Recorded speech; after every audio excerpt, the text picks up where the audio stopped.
Bolshevism and its toll on Russia and East Europe was one of the most devastating atrocities that ever occurred.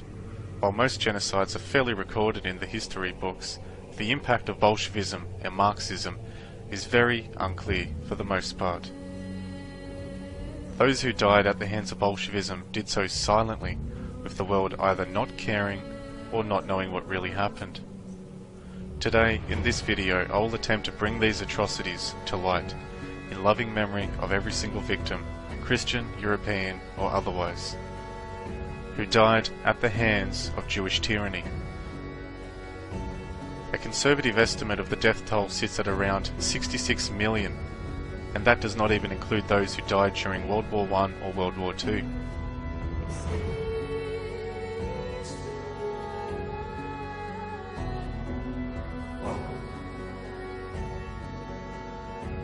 Although nobody truly knows how many died or suffered during this time, due to the censorship and suppression of journalism and literature.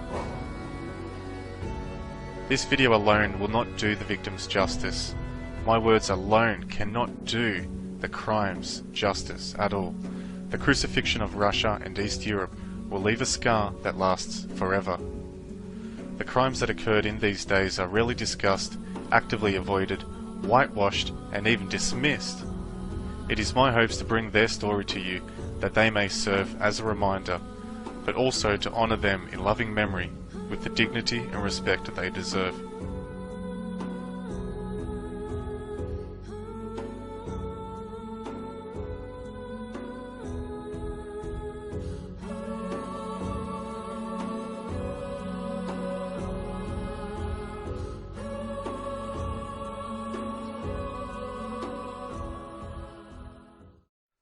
In the early 20th century, Europe was home to a tangled network of alliances which saw many nations being pitted against one another.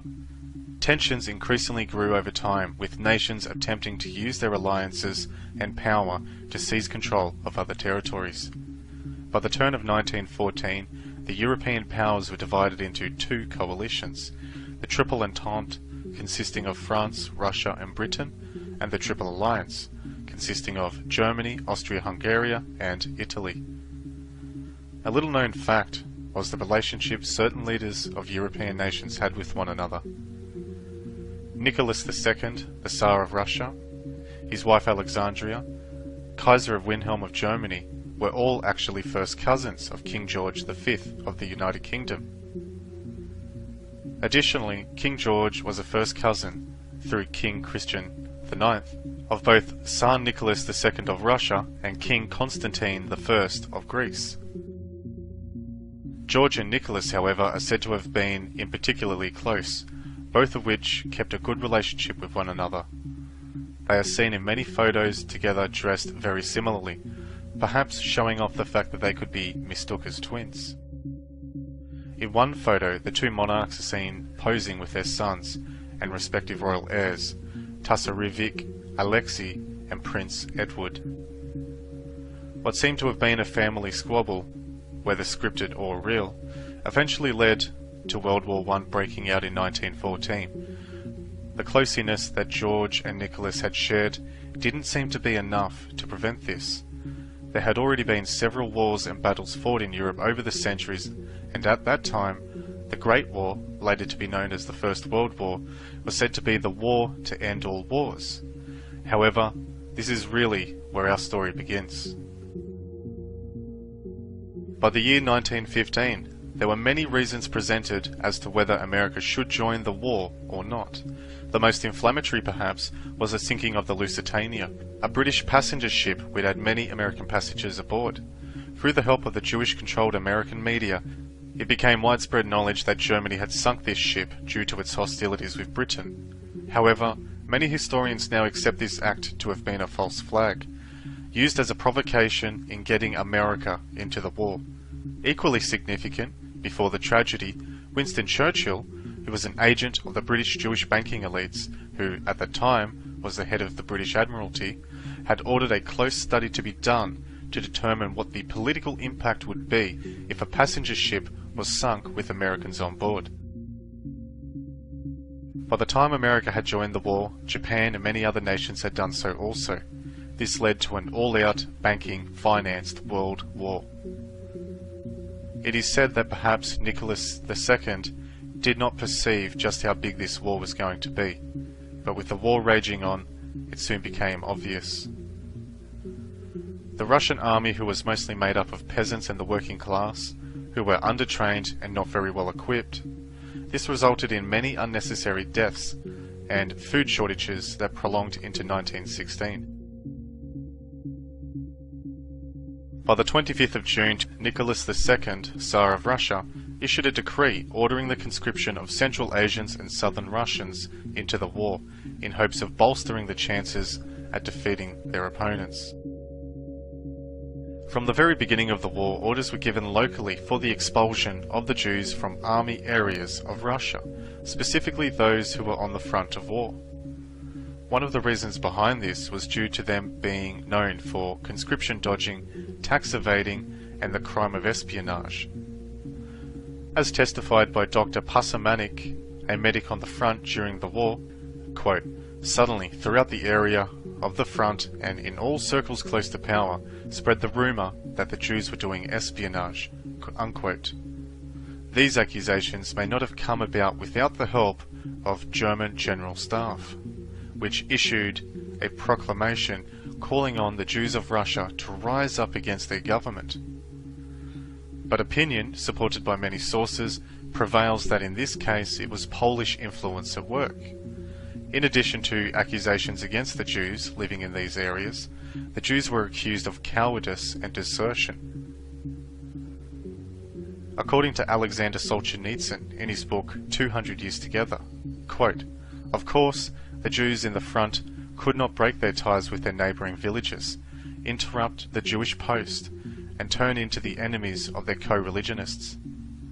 Moreover, in the eyes of the Jews in the Pale of the settlement, the Germans appeared as a European nation of high culture, much different from the Russians."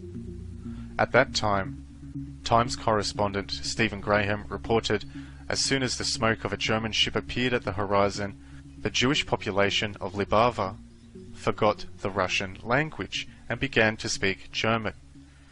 If they had to leave, the Jews preferred to go to the German side. The hostility displayed by the Russian army and then their deportation could only provoke their bitterness and cause some of them to collaborate openly with the Germans, unquote. By the start of 1916, one of the men who fled into exile was a guy named Lenin, taking up residence in Switzerland. As always, his mind stayed focused on revolutionary politics. During this period, he wrote and published Imperialism, the highest stage of capitalism, 1916. Despite popular belief, Lenin was actually Jewish. We know this to be true because of newly released documentation by Russia.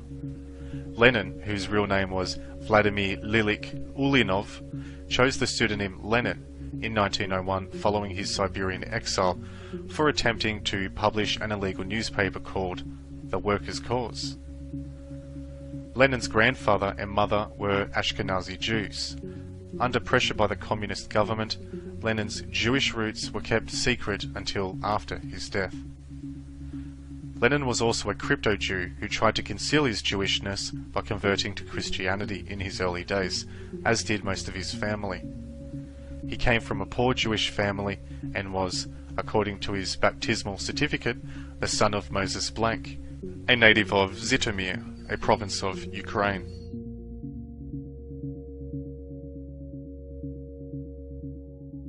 By 1916, in the United Kingdom, Lloyd George became Prime Minister of the wartime coalition. During that same month, royal advisor Grigory Rasputin was murdered by a group of Russian nobles in the house of Prince Felix Yusupov. It was believed he was responsible for some of the poor decisions being made by Nicholas II. Rasputin was a very mysterious man, known for being a mystic and a self-proclaimed holy man, who befriended the family of Tsar Nicholas II and gained considerable influence in late Imperial Russia.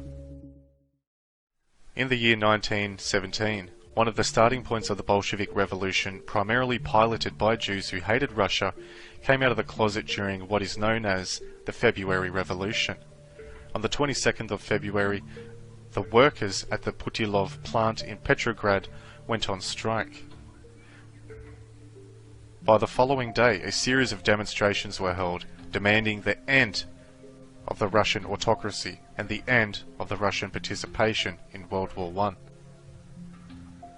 There were no newspapers during the first week of the revolutionary events in Petrograd promoting the strikes. However, due to foreign banking interests, alongside the revolutionary Jew who looked to take advantage of the situation, they began trumpeting, not looking for the ways to rebuild the state, but by vying with each other in denouncing all things of the past. Through the control of the media, revolution was actually promoted. In an unprecedented gesture, the newspaper of the Constitutional Democrats, known as Cadets, Rek, announced that from now on, quote, all Russian life must be rebuilt from its roots, unquote. Strikes continue to expand, with more than 200,000 workers now involved, leading to occasional violent clashes between protesters and police. In an attempt to squash this anarchy, on the 25th of February, a battalion of soldiers was sent to Petrograd to end the uprising. On top of this, Nicholas ordered the dissolution of the Fourth Duma. The Duma ignored his order and decreed the establishment of a provisional government with Gregory Lvov as Prime Minister. On the 27th of February, the soldiers sent to suppress the protesters defected and joined the Bolsheviks. Two garrisons of soldiers in Petrograd shoot their officers rather than obeying orders to fire on civilians. The returning soldiers had mostly joined the Bolsheviks on the word of protesters who had informed them about the current state of affairs. Menshevik leaders were freed from Peter and Paul Fortress and founded the Petrograd Soviet. The protest turned to anarchy and chaos, which resulted in the Tsar losing control of the capital. Upon hearing words of this, on the 28th of February, the Tsar attempts to return to Petrograd, but is delayed by railway problems in Pskov. The Duma and the Petrograd Soviet both meet during this time to plan a new course of action for the country. The Duma and the Petrograd Soviet both meet to plan a course of action for the country during this time. And by March the 1st, the leaders of France, Britain formally recognized the provisional government as the official government of Russia. Alexander Solzhenitsyn explains in his book 200 Years Together the first course of action proposed by the provisional government. Quote, the equality of the Jews advanced very quickly. The 1st of March, old calendar style, one day before the abdication, a few hours before the infamous Order No. 1, which pushed the army into collapse. V. Makarov and M. Adzimov, two commissaries of the Duma committee delegated to the Ministry of Justice, had issued an internal Ministry of Justice directive ordering to enlist all Jewish assistants to attorneys at law into the Guild of Judicial Attorneys. By the 2nd of March 1917, it became obvious to Nicholas II that his control over Russia was very fastly diminishing. As a result of this coup attempt, under duress, Nicholas abdicated his throne and leadership. Already by March the 3rd, the chairman of the State Duma, M. Rodzianko, and the Prime Minister of the Provisional Government, Prince G. Lvov, signed a declaration which stated that one of the main goals of the new government is a repeal of all restrictions based upon religion, nationality, and social class. Then on the 4th of March, the Defense Minister Gukshov proposed to open a path for the Jews to become military officers, and the Minister of Education, Manulov, proposed to repeal the percentage quotas on the Jews. Both proposals were accepted without obstacles. Prior to this, no Jew was allowed to be an officer in the military.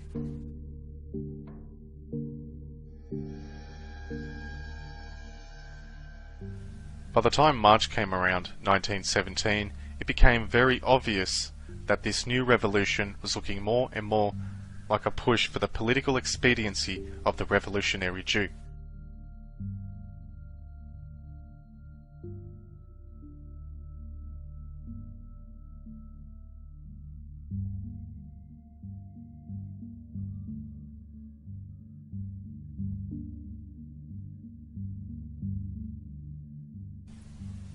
Towards the end of March 1917, members of the State Duma, the State Assembly, had joined the Provisional Government, which was to hold power until a Constituent Assembly was elected to give Russia a new constitution.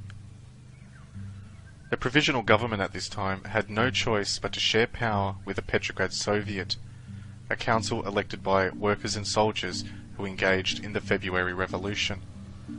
The reason the Provisional Government had to share power with the Petrograd Soviet Council was because the Petrograd Soviet at this time controlled the capital's troops, transports and communications.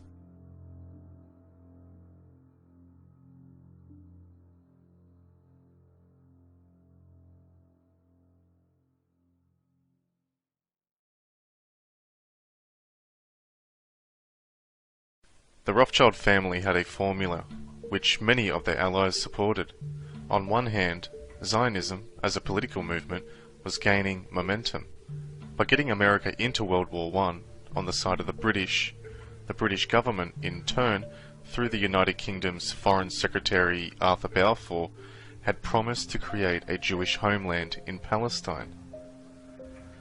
We know this because of the Balfour Declaration, a letter signed in 1917. Also, Jewish-Polish writer E. Malinsky also suggests that America's entrance into the war on the side of the Allies was due to Jewish influence, and that if it had not been for the Lusitania affair, also made possible by Winston Churchill, America may not have entered the war at all. On the other hand of this Rothschild family formula, we know that Jewish bankers and other financiers were directly involved in propping up Trotsky and other Bolshevik revolutionists. Jacob Schiff was head of the New York investment firm Kuhn, Loeb & Co. He was one of the principal backers of the Bolshevik Revolution and personally financed Trotsky's trip from New York to Russia. When Trotsky returned to Petrograd in May of 1917 to organize the Bolshevik phase of the Russian Revolution, he carried $10,000 US in travel expenses, a generous, ample fund considering the value of the dollar at that time. And for the fact that he'd only earned about $12 a week while he was in America, that's also pretty good. It was also the American government who gave Trotsky a passport. This American passport was accompanied by a Russian entry permit and a British transit visa. So between Zionism and Bolshevism, we can see how both sides of the dialectic work together. It was certainly beneficial for Russia's Jews, whose descendants eventually flocked in droves to the Jewish state. So much so that Jerusalem alone today is home to more Jews than all of Russia.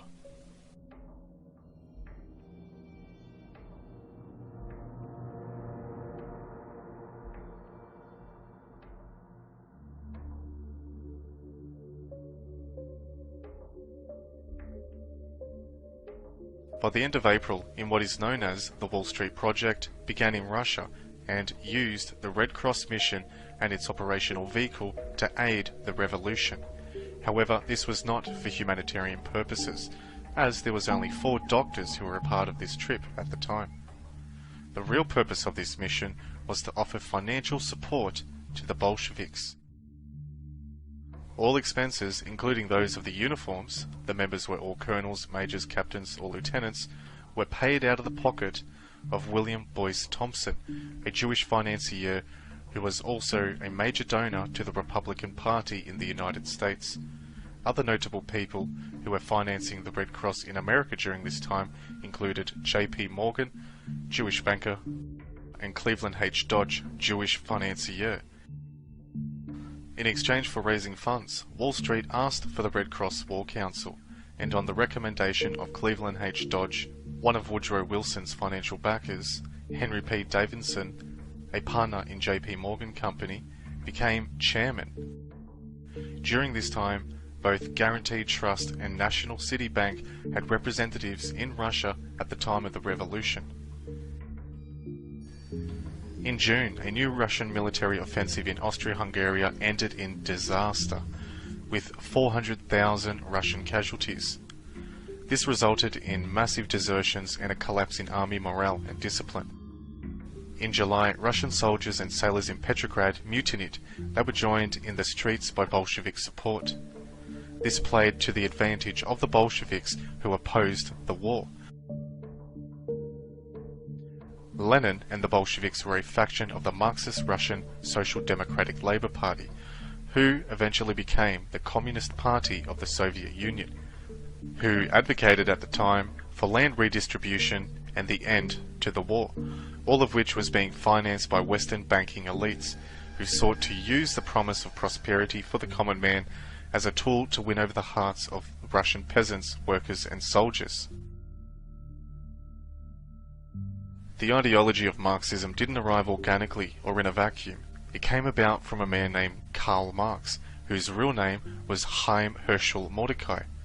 Karl was a Prussian-born theorist who was the son of a rabbi. The ideology of Karl was used to push Europe to the brink of destruction under the guise of anti-capitalism. Ironically, however, his efforts were financed by Jewish bankers and Western powers.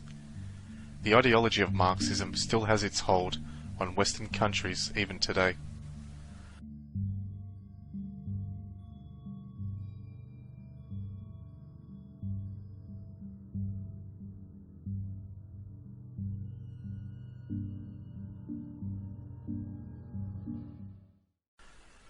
Between the Bolsheviks and the Provisional Government of Russia looking to seize more power at the time, disagreements seemed to be unavoidable. In what is now known as July Days, a spontaneous pro-Soviet demonstration occurred on the streets of Petrograd. This resulted with the Provisional Government using its force to put the rebellion down, and on the 6th of July they also ordered the arrest of certain Bolshevik leaders, including Leon Trotsky. The Provisional Government at this time didn't see eye to eye with Trotsky and wanted him imprisoned until such time that they could cool the storm that was brewing. The foreign banking interests in New York and London had put Trotsky in place as an agent to be the leader of the Bolshevik Revolution. Trotsky, whose real name was Lev Davidovich Bronstein, was a Jew who had previously been living in New York, being monitored, mentored and financed by Wall Street bankers. During the month of July 1917, Alexander Kerensky succeeded Lvov as Prime Minister of Russia. And in the month of August, what is now known as the Kornilov Affair took place, in which General Lavir Kornilov ordered an army corps to Petrograd to destroy the Soviets. Kornilov was the Russian commander-in-chief who believed Russia's war effort was being undermined. He believed the chaos in Russia was being deliberately escalated by people like Lenin, who he believed was a Jewish spy working for the Germans. With the Russian military inbound to destroy the Soviets, the Provisional Government armed tens of thousands of Red Guard Bolsheviks to defend Petrograd from the attempted military coup. Thousands of people died during this time. However, the Bolsheviks did manage to succeed, and on the 31st of August, Kornilov was arrested. By the 4th of September, the Provisional Government, now under pressure from the Bolsheviks and their Jewish Wall Street financiers, released the Bolshevik leaders from prison, including Leon Trotsky. With the majority of the Bolsheviks now being unmatched in their power in Petrograd, Lenin, who was in hiding in Finland under the direction of Jewish bankers in Germany, decided to return to Petrograd and lead the reign of the Bolsheviks. Lenin, now in power, had no need for the Provisional Government or their direction, who then called for a coup in what would now be known as the October Revolution. On the 25th of October, soldiers directed by the Military Revolutionary Committee of the Petrograd Soviet captured the Winter Palace, ending the power of the Russian Provisional Government. The Bolsheviks finally take over and are now fully in charge, with all of their leadership comprising of Jewish revolutionaries who are under the direction of bankers and intelligence circles in the West. 1917, the Russian Civil War begins, with Lenin and the Red Army seizing strategic locations and killing counter-revolutionaries known as the White Army, who had some elements of foreign support. Some of the White Army had wished to put Tsar Nicholas II back on the throne and re-establish power.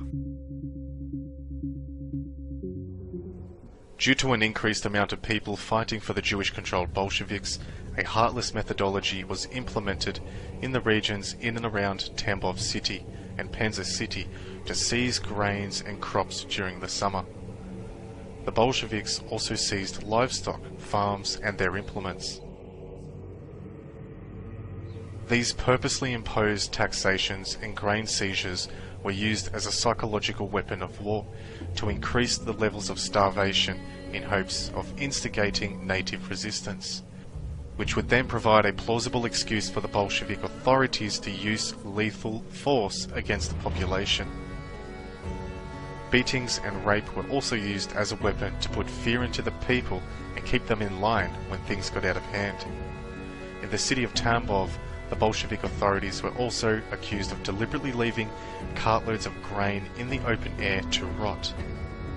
The Tambov massacre had all the characteristics of a dry run in which the Bolshevik Red Army first exercised all its dreadful force against the civilian population, revealing that Lenin had discovered a powerful weapon against the ethnic European Christian people. They didn't torture and oppress people because they thought they had to, but because they could.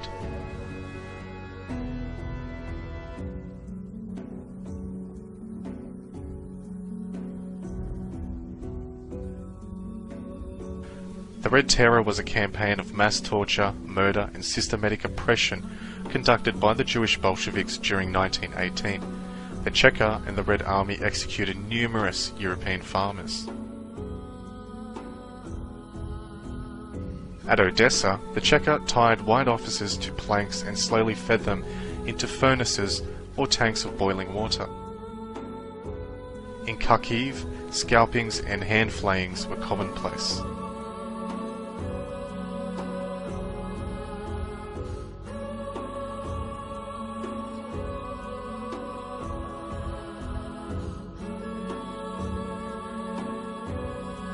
The Romanov family and their loyal servants were imprisoned in the Alexander Palace before being moved to Tobolsk and then to Yekaterinburg, where they were finally killed, allegedly at the express command of Vladimir Lenin.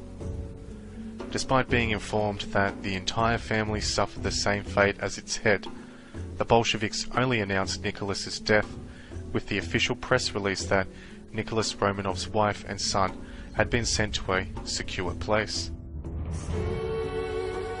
The Russian Imperial Romanov family, Tsar Nicholas II, his wife Tsarina Alexandra, and their 5 children Olga, Tatiana, Maria, Anastasia, and Alexei, and all those who chose to accompany them into imprisonment, notably Eugene Bokhtin, Anna Demidova, Alexei Trup, and Ivan Kharitonov, were shot, bayoneted, and clubbed to death on the 9th of the 16th of July 1918. The Tsar and his family were killed by several Bolshevik troops, including Peter Ermakov and led by Yakov Yurovsky under the orders of the Ural Regional Soviet and according to instructions by Lenin, Yakov Sfliadov and Felix Dzerzhinsky, all of which were Jewish. Their bodies were then taken to the Koptyaki forest where they were stripped and mutilated. The assassination of Tsar Nicholas II and his family horrified the then British King George. At least one of his daughters were raped in front of him while he was forced to watch. Witnesses attest to the hearing of the screams of her while she was being beaten, tortured and raped. Colonel Pavel Rodzanko says, quote, "I saw in the room in which the murder took place obscene drawings with inscriptions, partly obliterated since, but clear enough to read. There were horrible pictures of Rasputin and the Empress, and inscriptions boasting of outrage, and the shrieks that were heard that night tend to confirm this. Anything more horrible than the last week of the family cannot be imagined." Unquote. New documents released by the Russian government states the Bolsheviks took sexual liberties with the dead bodies of the girls before mutilating them, covering them in sulfuric acid and tossing them down a mine shaft. Yurovsky and his men apparently left with about 20 pounds of royal jewels they had stolen from the family in a bag. Rothschild at this time had complete control over the British aristocracy.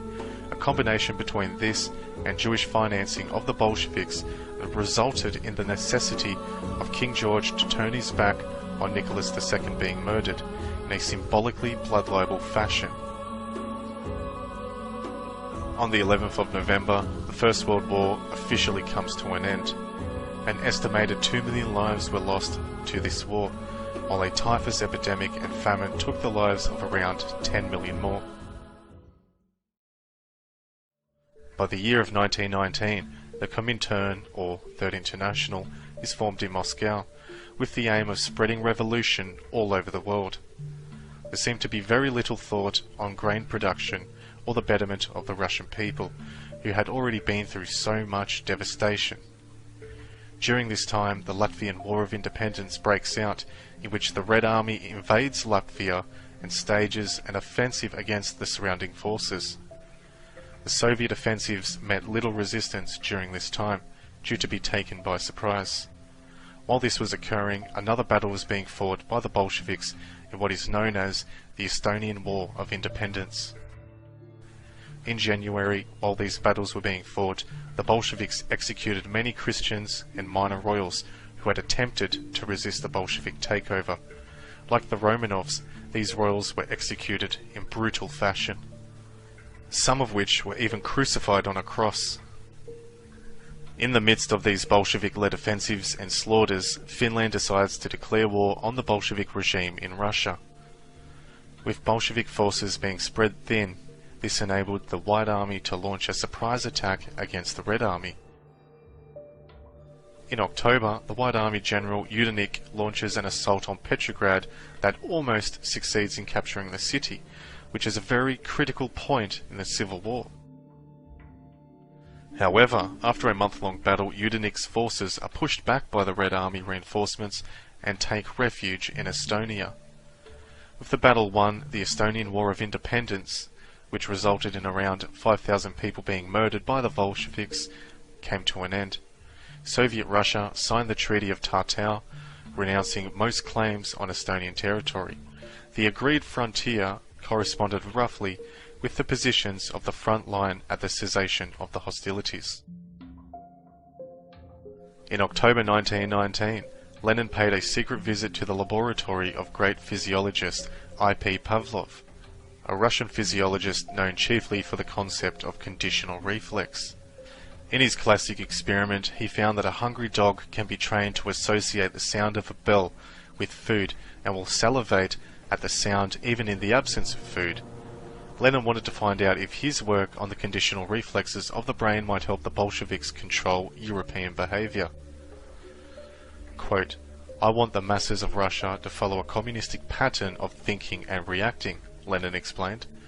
Pavlov was astounded.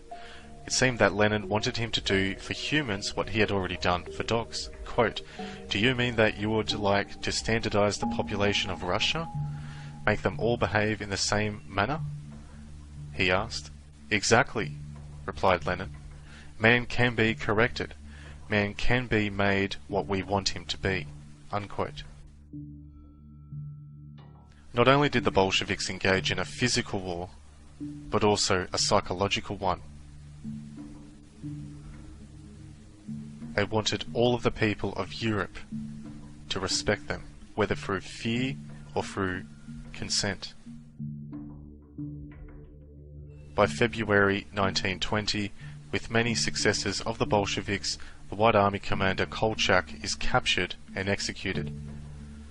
The signing of the Latvian-Soviet Riga Peace Treaty on the 11th of August 1920 brought an end to the Latvian War of Independence, in which around 2,000 people were brutally murdered by the Bolsheviks.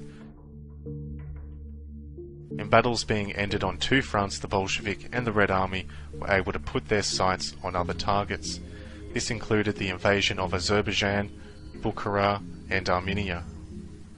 After the invasion, the Armenian Prime Minister gave up control of the country to the invading Bolsheviks. This also resulted in the looting and desecration of many Christian holy sites.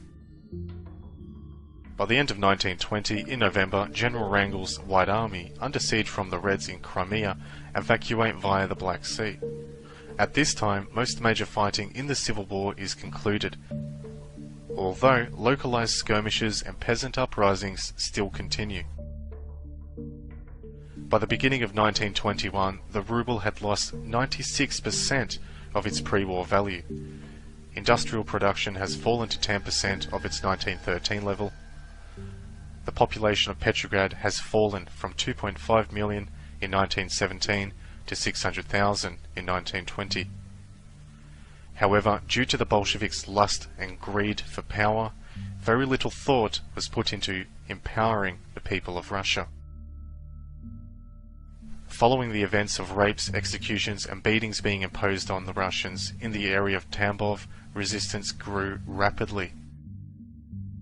By the start of 1921, more than 14,000 men armed with rifles, pitchforks and scythes had chased out or killed all representatives of the Jewish Bolshevik regime from the 3 districts of Tambov city.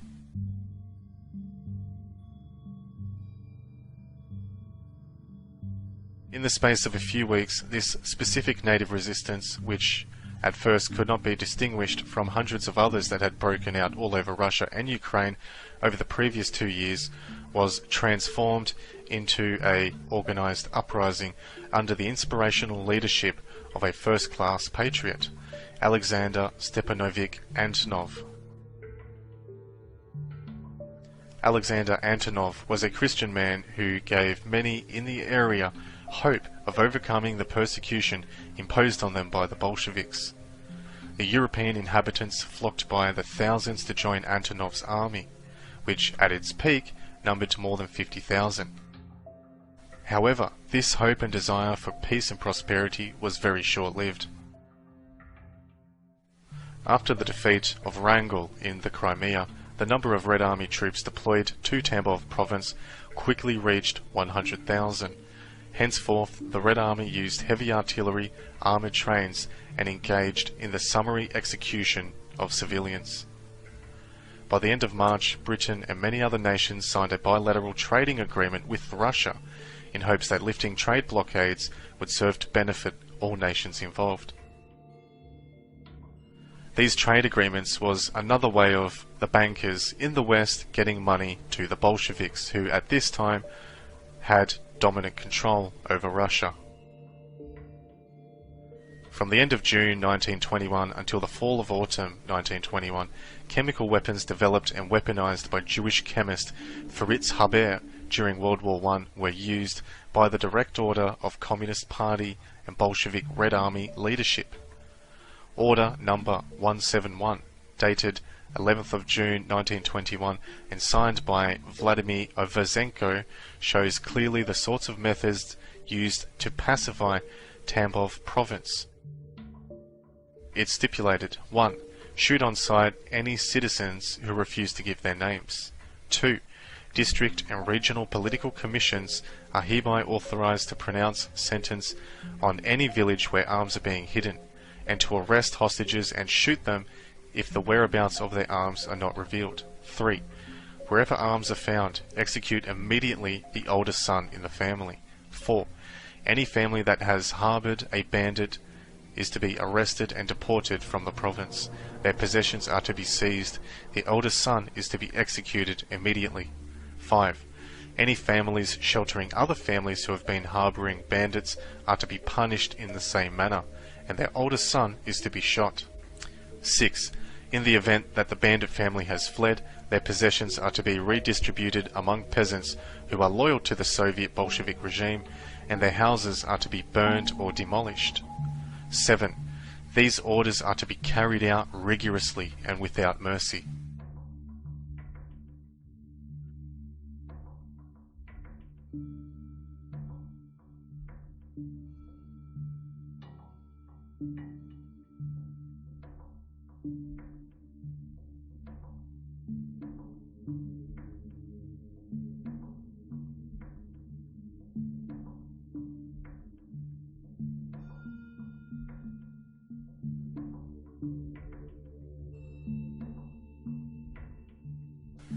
In 1922, Lenin would suffer the first of several strokes, which affects his health and his ability to lead. Lenin dictates his political testament, a series of letters containing his views about the future of Soviet Russia, the Communist Party, and its potential leaders. And on the 3rd of April 1922, Stalin is appointed General Secretary of the Communist Party. By the 29th of December, the Treaty on the creation of the USSR united its signatories. The Russian and Transcaucasian SFSRs and the Belarusian and Ukrainian SSRs are under the power of the Union of Soviet Socialist Republics. By the end of this year, the creation of the Soviet Union is made official. With Russia now in control of its former enemies and its surrounding neighbours, very little could be done to stop the Soviet Union. At the turn of 1923, the relationship between Stalin and Lenin breaks down after Stalin is rude and insulting to Crucifixion, Lenin's wife. However, the hostilities are soon put to rest by the month of March, when Lenin suffers a third stroke that leaves him paralysed and barely able to speak. By the month of May, Lenin is removed to a party sanatorium at Gorky, with Stalin given the responsibility for attending to his security, medical needs, and well-being. On the 21st of January 1924, Lenin dies, leading to a power struggle within the party. However, Stalin emerges as a party leader. Stalin himself was also a crypto-Jew. His real name is Losif Vissarionovich Duzagavali, and the pseudonym Stalin actually means Man of Steel, sort of like Superman. The Georgian-born Stalin adopted his pseudonym in 1910 as what was likely an effort to, first, be intimidating, and second, to shield his real identity from the police while he was involved in an evasive revolutionary activity. Stalin met Lenin in 1905, and the two already knew each other and had been working together for 5 years before Stalin adopted his new name. So both men knew very well of each other's Jewish roots. Stalin's place of birth, Gori, was home to the largest Georgian Jewish population at that time, with Jewish groups such as Legashvili being one of the largest groups of Jews in the country of Georgia. Something to highlight is Stalin's original surname, at birth, was Jugashvili, and as we know, this name means son of a Jew.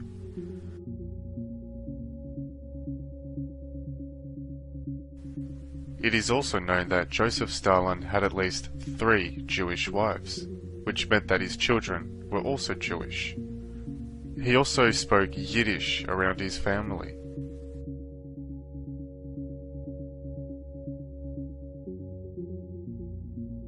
Upon Lenin's death in early 1924, his body was embalmed and placed in a mausoleum near the Moscow Kremlin. Petrograd was renamed Leningrad in his honor. On the 7th of March 1924, the new gold ruble was introduced to stop inflation. This new ruble was the equivalent to 50,000 old rubles. It was during this time that Russia would undergo the start of its industrialization and state-controlled production. Stalin spent his first years after the revolution building his post as General Secretary secretly into the powerful half of the Communist Party. After Lenin's death in 1924, a triumvirate of Stalin, Kamenev, and Zinoviev governed against Trotsky on the left wing of the party, and Bukharin on the right wing of the party. Stalin and Trotsky were not able to see eye to eye regarding the future of Russia. Soon after, Stalin switched sides and joined Bukharin. Together, they fought a new opposition of Trotsky, Kamenev, and Zinoviev. Stalin eventually removed Trotsky from the government and also from his position as the head of the Red Army. Stalin knew that Trotsky was his main rival and did not want him to be able to influence either policy making or the army. Indeed, Stalin feared that Trotsky could use the army to remove Stalin and make himself head of the government. As a result of the Kulak grain strikes which followed soon after, prices had risen alarmingly. The opposition left, again, urged for a change in policy. Zinoviev and Kamenev now aligned themselves with Trotsky, forming the United Opposition. However, by the end of 1927, the left opposition leaders, Trotsky, Zinoviev and Kamenev, were removed from the Communist Party. By 1928, the first year of the 5-year plan was begun, and Stalin's supremacy over Russia was complete.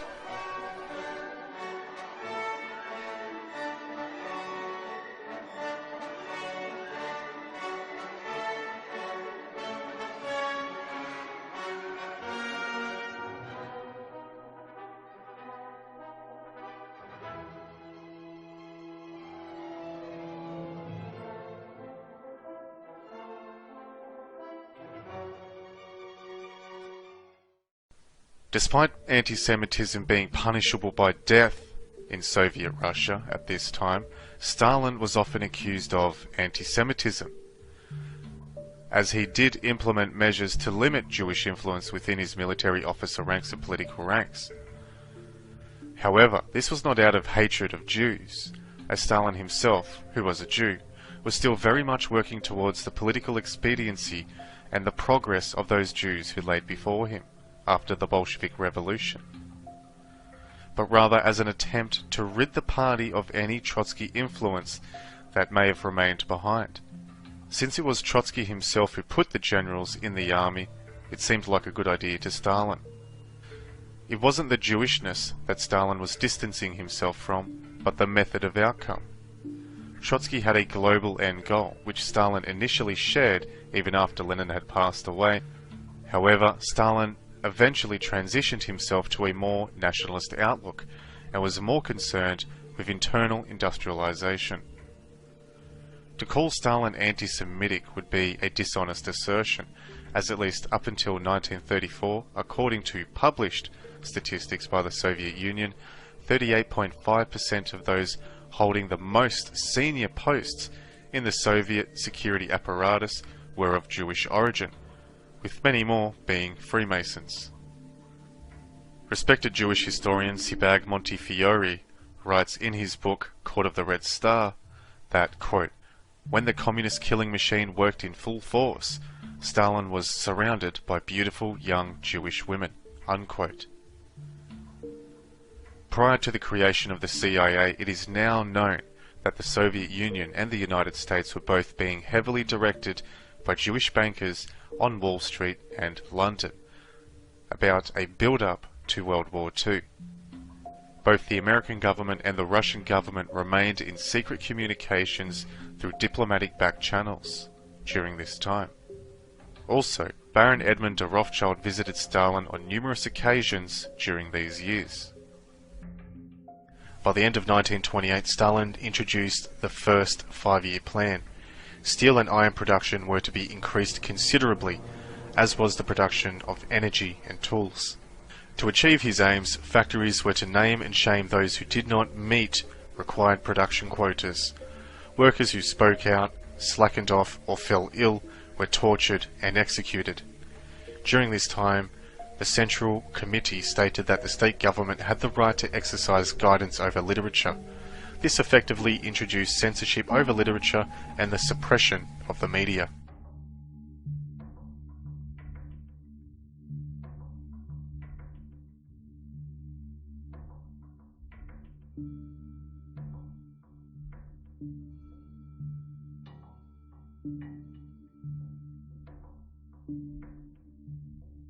In 1929, in hopes of boosting production, forced collectivization was introduced. All farmers were to pool their resources and work collectively to maximize production of their land.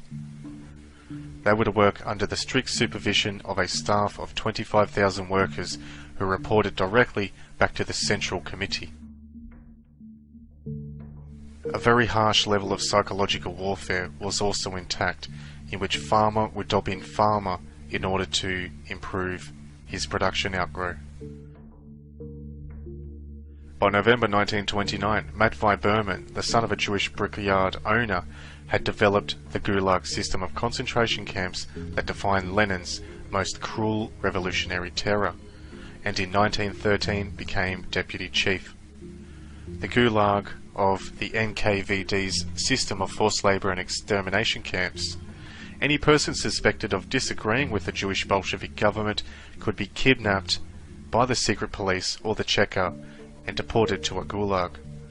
The most infamous of these camps was the desolate island of Nazino, also known as Cannibal Island.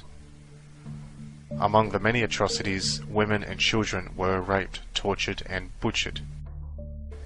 In 1931, poverty was widespread and production quotas were not being met. An acute shortage of leather led to a government's ban on private production of shoes. This meant that people had to purchase state-made shoes, which were of poor quality and often fell apart.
Grain procurement quotas for Ukraine were raised by 42% in the years of 1932 to 1935.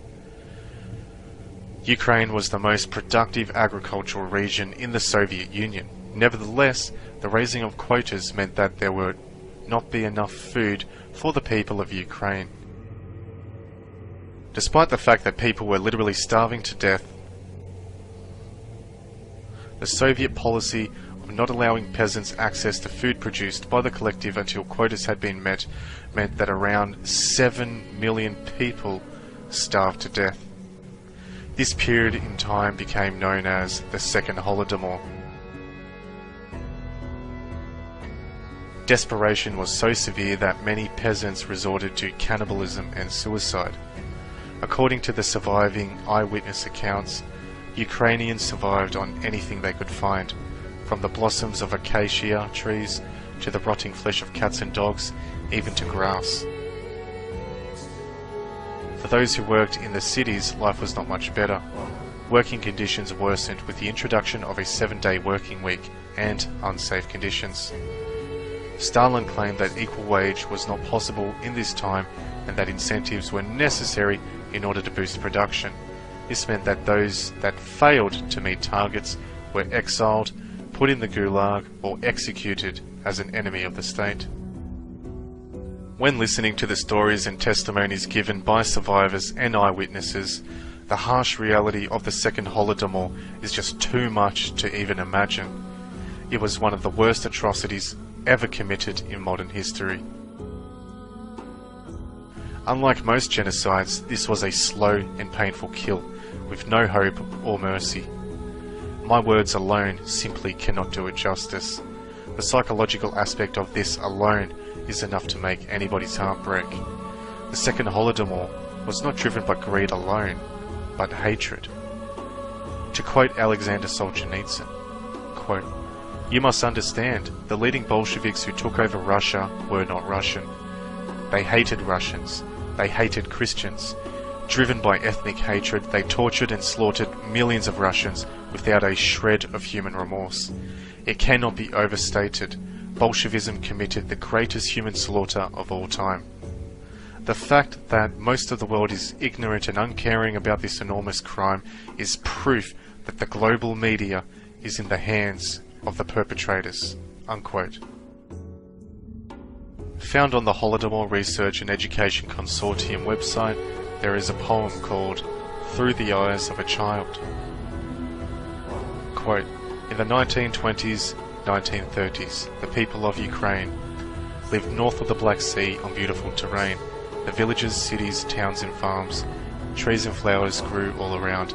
The people were hard-working and strong, proud of their heritage and bountiful land, and dearly yearned someday to see their beloved country, Ukraine, independent and free. The people were content to live their lives as God had meant, to tend their families, homes, animals and farms, to pray to God and go to church, to celebrate traditional feasts, to laugh and dance and sing their songs. And blessed with land rich in minerals and soil, Ukrainians lived life filled with hard work and fruitful toil. Their fields were vast and ripe with wheat.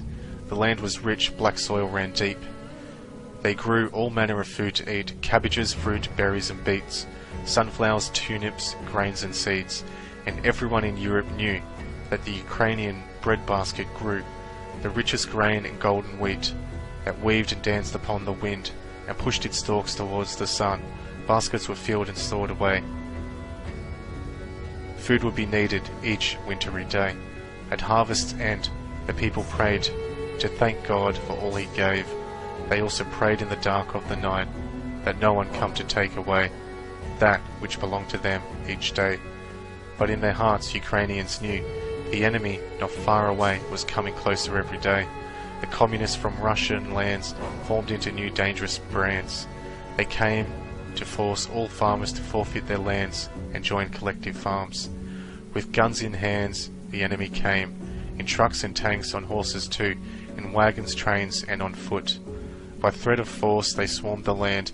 They took away all the food and grain, till only stalks, husks and empty fields remained.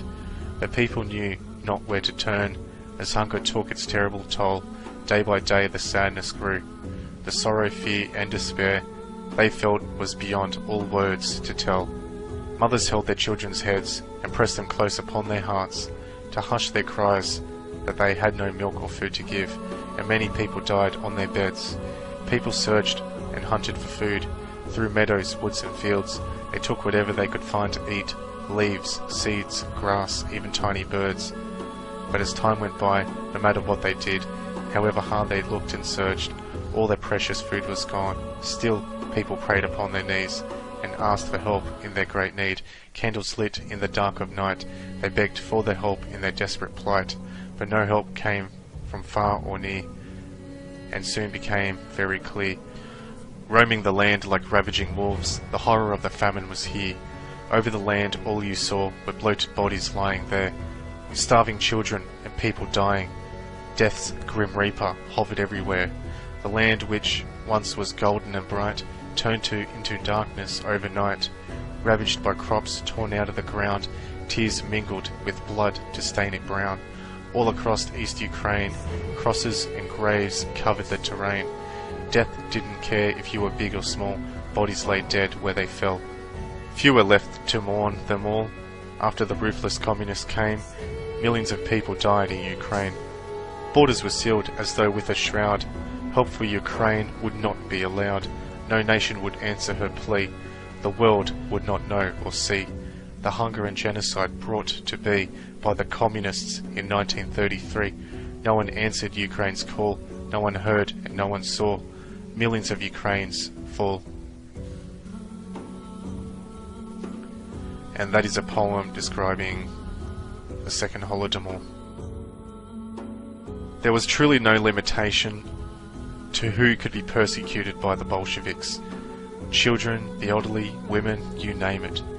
The Russian Orthodox Church, Greek Catholics, Latin Catholics, and Christians in general were targeted and oppressed.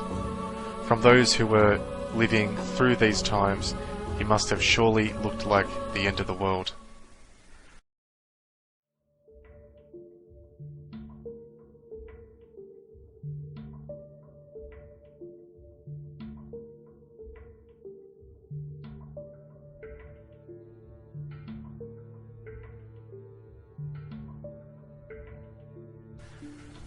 In mid-1933, Trotsky moved to France after the left-wing government agreed to give refuge to those exiled from the Soviet Union. However, the move faced strong opposition from the French Communist Party when Trotsky tried to rally support to overthrow Stalin. Trotsky also tried to encourage German communists to rise against Hitler and fascism in Germany. As a result, the German government put pressure on France to expel Trotsky. In 1935, the Norwegian government allowed Trotsky and his family to move to Norway. While in Norway, Trotsky wrote "The Revolution Betrayed." In his book, he criticized Stalin's Soviet Union, stating how it did not measure up to the ideals of the 1917 revolution. Whether their feud was legit or not, both men represented both sides of the Jewish-controlled Hegelian dialectic. They were both sides of the Jewish dichotomy. According to holodomorinfo.org, Matvei Berman became head of the Gulag on June 9, 1932. He was an NKVD functionary who became chief from 1930 and became deputy chief from 1932 to 1936. Berman remained until August 17, 1937, and in 1935, by his own count, he was in charge of over 740,000 prisoners in the Gulag concentration camp system. Yet it is Naftali Frenkel, a Jewish businessman and member of the Cheka, who is best known for his role in the organization of the work in the Gulag, starting with the concentration camps of the Slovensky Islands, recognized as one of the earliest sites of the Gulag.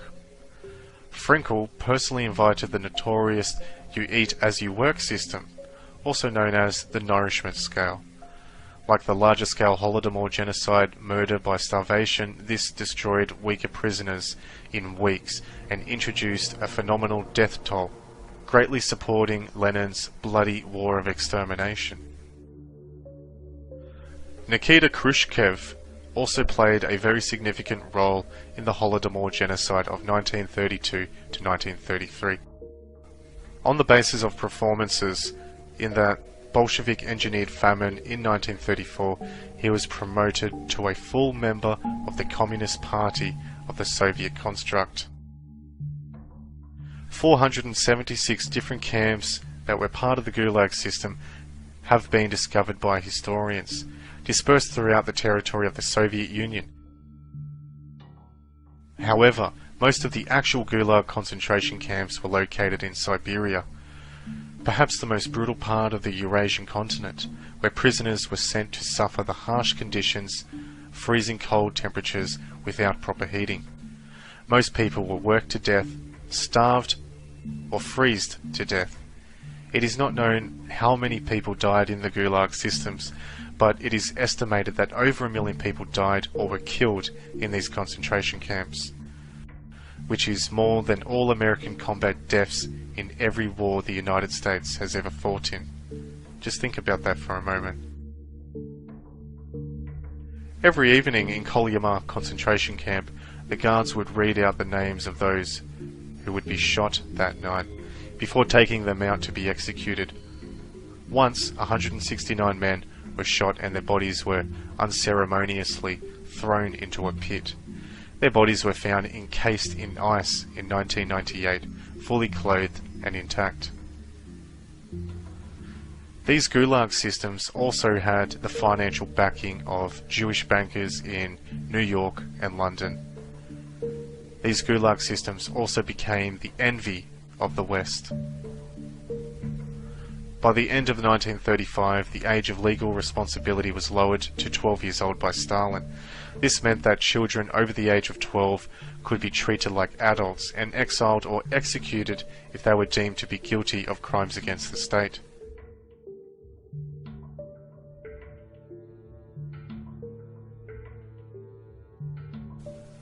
Genrikh Yagoda was one of the greatest Jewish murderers of the 20th century. The GPU's deputy commander and the founder of the NKVD, Yagoda diligently implemented Stalin's collectivization orders and is responsible for the deaths of at least 10 million people. His Jewish deputies established and managed the Gulag system. After Stalin no longer viewed him favourably, Yagoda was demoted and then executed, and was replaced as chief hangman in 1936 by Yezhov, also known as the Bloodthirsty Dwarf. Yezhov was not Jewish, but was blessed with an active Jewish wife and is believed to have been a Freemason by many historians.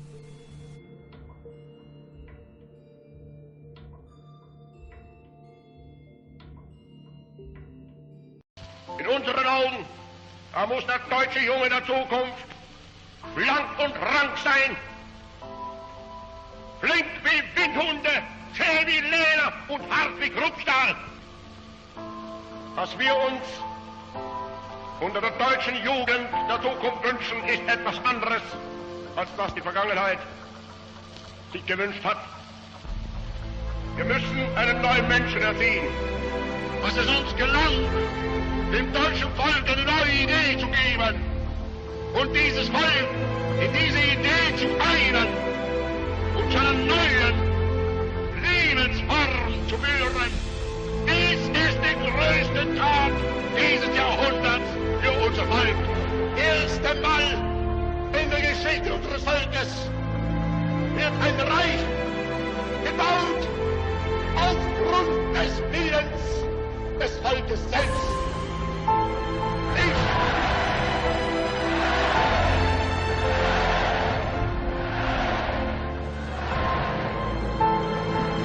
Ich will dabei in Zukunft nichts anderes sein, als was ich in der Vergangenheit war. Warner meines Volkes, Lehrer meines Volkes und Erführer meines Volkes.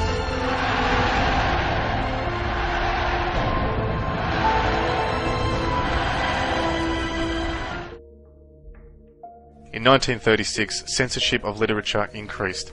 Lies attempting to cover up the famines and slaughters in Russia and Ukraine were continuously promoted by internal media sources, all of which were Jewish operated. In this same year, the Politburo passed a resolution to protect the USSR from spies. The commission chairman by Nikolai Yezhov was given the power to purge spies from the USSR. This measure was the beginning of the Great Terror that was to see Stalin remove his opponents in a series of purges that would last 2 years. These methods of terror were applied not only to prisoners in interrogation rooms and cells, but also in public places, forcing people to get together to witness these atrocities.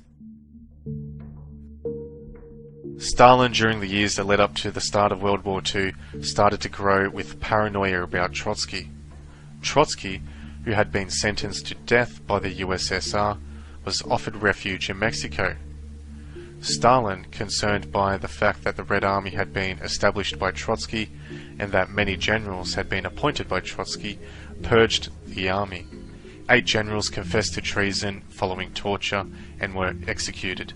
34,000 soldiers were also executed over the following 18 months. In 1939, Stalin was satisfied with the Trotskyites being purged from his ranks, and he announces the end of the Great Terror. On the 1st of September 1939, Hitler invades Poland, and World War II is officially declared. During World War II, we know that the banking class of England, the City of London, the Russian communists, and the Zionists in Russia and America worked together for the political expediency of the Jew in hopes of a creation of a Jewish state, as noted by the Balfour Declaration, originally signed in 1917, promising Rothschild the Palestinian state. During the year of 1940, around 15,000 Polish army officers were murdered in the Katyn forest by Stalin's forces. This was later blamed on the Germans. Later this year, Trotsky was assassinated by Stalin's agents in Mexico. During the Second World War, now with Trotsky gone and Stalin in charge of the military, his inability to lead the country's military effectively resulted in many unnecessary deaths.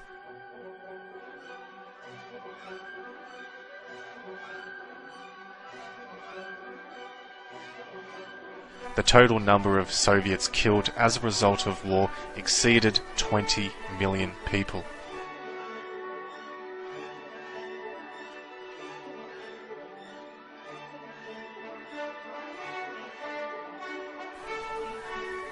With attitudes about communism shifting in the West, and the top-down effort of the bankers ordering the suppression of anti-Soviet literature, those in America who spoke favourably about Stalin were graciously awarded, while those who spoke negatively about Stalin or his genocidal tyranny were persecuted. This had caused the pro-Bolshevik attitude to reach America. Bennett Cerf, Jewish founder of Random House, suggested withdrawing books critical of the Soviet Union during World War II. When the Soviet Union was starving its people, Walter Duranty, an Anglo-American journalist who served as the Moscow brewery chief of the New York Times for 14 years, wrote, quote, "There is no famine or actual starvation, nor is there likely to be," unquote. A statement that was met with praise.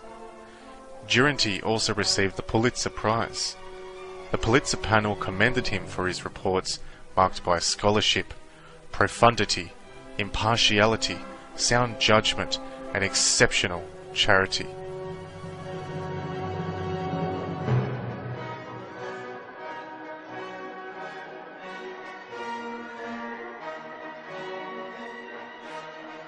The war was in many respects a continuation after an uneasy 20-year hiatus of disputes left unsettled by World War I. The 40 million to 50 million deaths that occurred in World War II make it the most bloodiest conflict, as well as the largest war in history.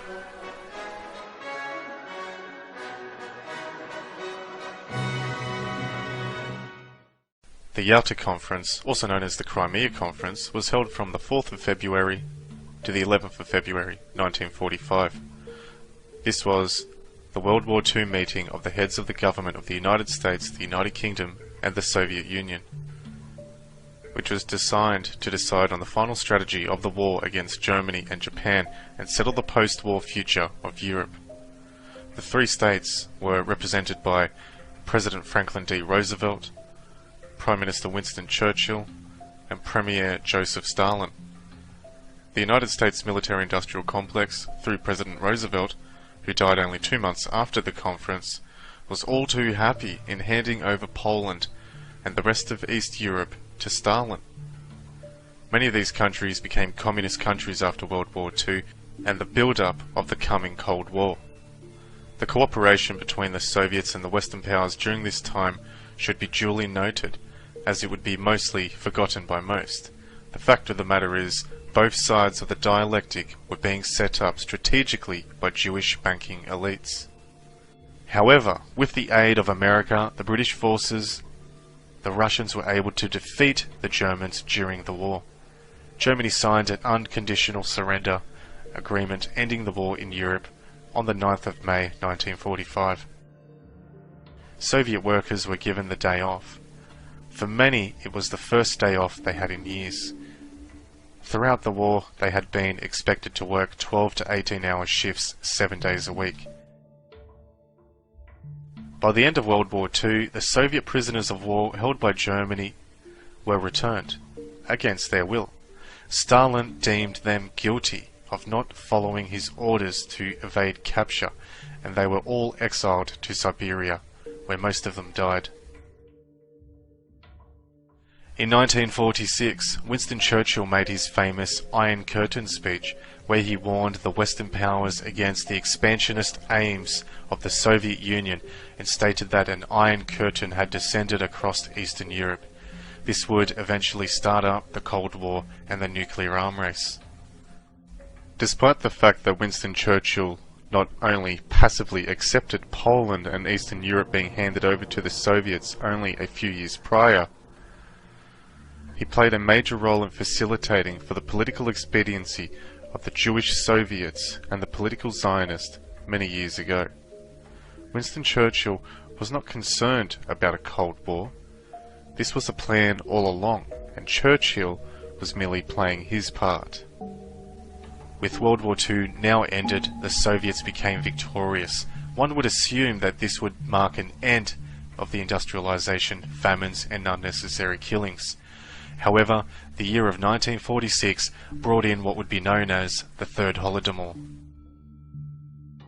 The last major famine to hit the USSR began in July 1946.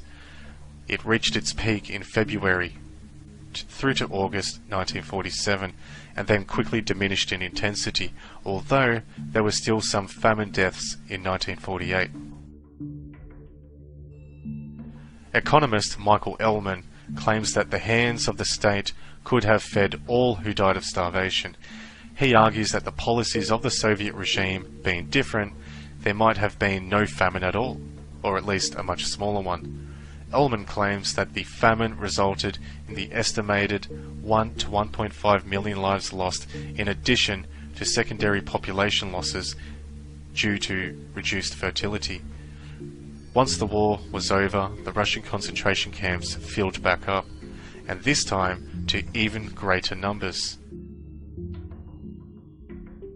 By 1953, the gulags combined for an estimated prison population of 2.625 million people. From the years of 1928 to 1953, around 14 million people passed through the gulag system, with another 4 to 5 million going through the labour colonies that weren't explicitly gulags, but worker camps nonetheless. On the 18th of September 1947, the CIA was created, and on the 14th of May 1948, we see the creation of a Jewish state in Israel. Joseph Stalin was the first world leader to recognize Israel as the Jewish state.